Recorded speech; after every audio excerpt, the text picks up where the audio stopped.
Hi, welcome to the All Orion podcast. I'm your host, Zeus, and today's story will be the first of a series of episodes that explores the darker side of humanity. Some discretion is advised. In the late 2000s, social media became a central part of our lives. Sites like MySpace, Facebook, and Twitter made it easy to broadcast how well your day is going, what you have for lunch, and who you're hanging out with on a regular basis. A tweet became a way for people to vent their frustrations, sadness, and discontent. Oversharing became a commonplace, and privacy began to take a backseat. Japan's mental health crisis has been at the forefront of international news for quite some time. Since the 1990s, the suicide rate in Japan has been averaging nearly 21 suicides per 100,000 people, and in 2024 alone, over 20,000 people died by suicide. Among developed countries, Japan is the only G7 member to have suicide as the leading cause of death for people between the ages of 15 and 39.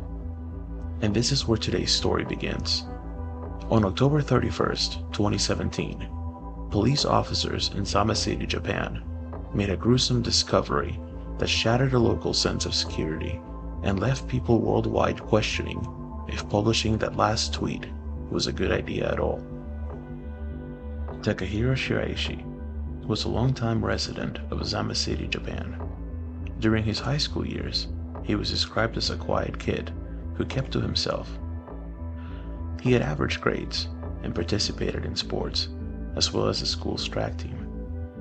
It was also during high school years that his parents divorced, something that deeply affected him. Being close to his father, he went to live with him as he was finishing high school. Some people close to him also stated that although quiet, Takahiro had an unhealthy fascination with death and self-harm. Shortly after graduating high school, Takahiro entered the workforce as a store clerk in a supermarket. But shortly after 2 years, he was laid off. It's not clear when, but after some time, Takahiro found himself changing professions into something more sinister. At around 20 years old, he began working in Kabukicho, the red light district of Shinjuku, a subset of the Tokyo metropolitan area. His work involved scouting vulnerable women off the street for the purpose of sex trafficking. His new gig was short-lived because in February 2017, Takahiro was arrested for his connection to the sex trafficking ring and was given a 3-year suspended sentence. It was during this time that Takahiro was very active on social media. He had a Twitter account with the handle of, quote, hanging pro, end quote. His profile picture depicted an anime-style character with wounds similar to self-harm and a noose wrapped around his neck as a sort of tie. His bio read, quote, I want to help people who are really in pain. Please DM me anytime, end quote. Under the guise of wanting to offer help, Takahiro began to DM with people who had suicidal ideations. He was sympathetic to their struggles and lured them to his apartment. After his legal troubles, Takahiro remained close to his dad, who owned an auto shop in Zama City. Wanting his own place, he convinced his dad to help him get an apartment by telling him that he had met the love of his life and he was ready to settle down. His dad obliged, and soon Takahiro moved into a modest loft apartment where a house of horrors soon unfolded. Using the experience he gained as a scout and his Twitter following, Takahiro DM'd with women who confided in him their suicidal thoughts. Over time, he would gain their trust by pledging a suicide pact, but this was further from the truth, as he never intended to follow through. Sometime in late August 2017, Takahiro claimed his first victim, a 21-year-old woman from Zama City. Takahiro strangled her, sexually assaulted her, and took her belongings. Over a period of 2 months, Takahiro murdered a total of 9 people in the same manner, 8 women and 1 man. He attempted to dispose of the remains using garbage bins, but when that wasn't enough, he resorted to coolers and boxes.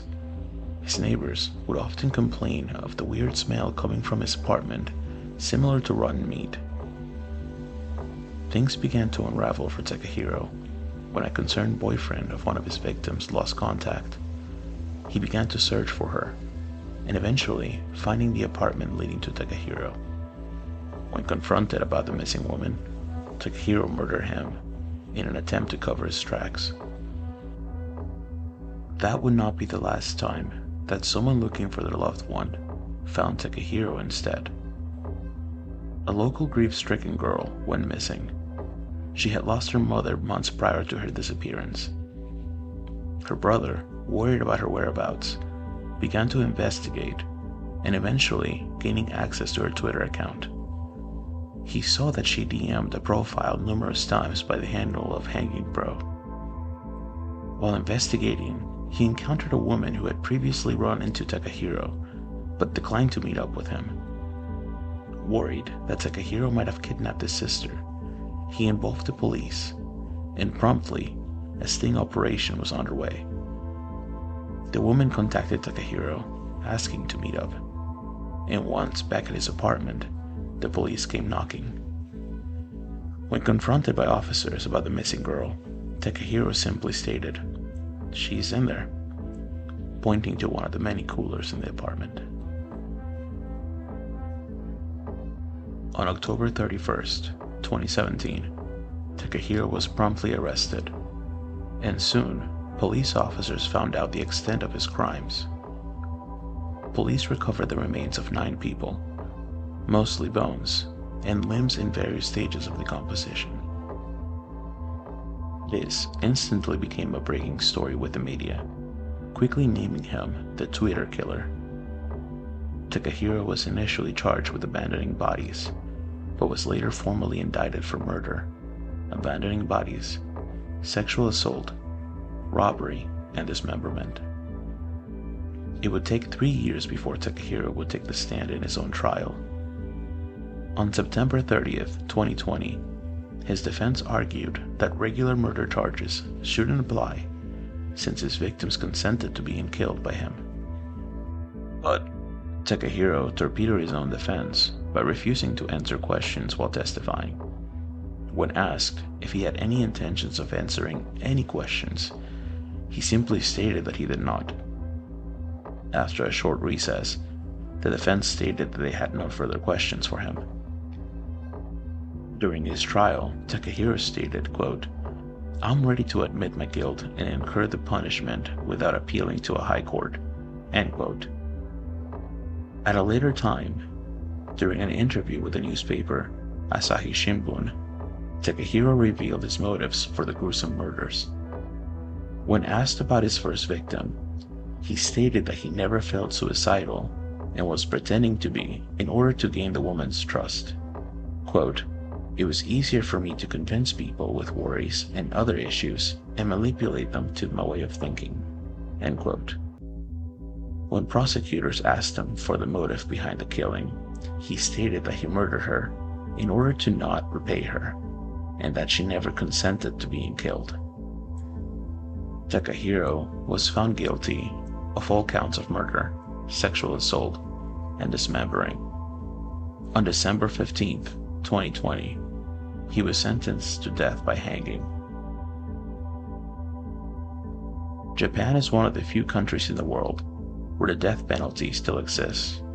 However, in Japan, the prisoner does not know their date of execution.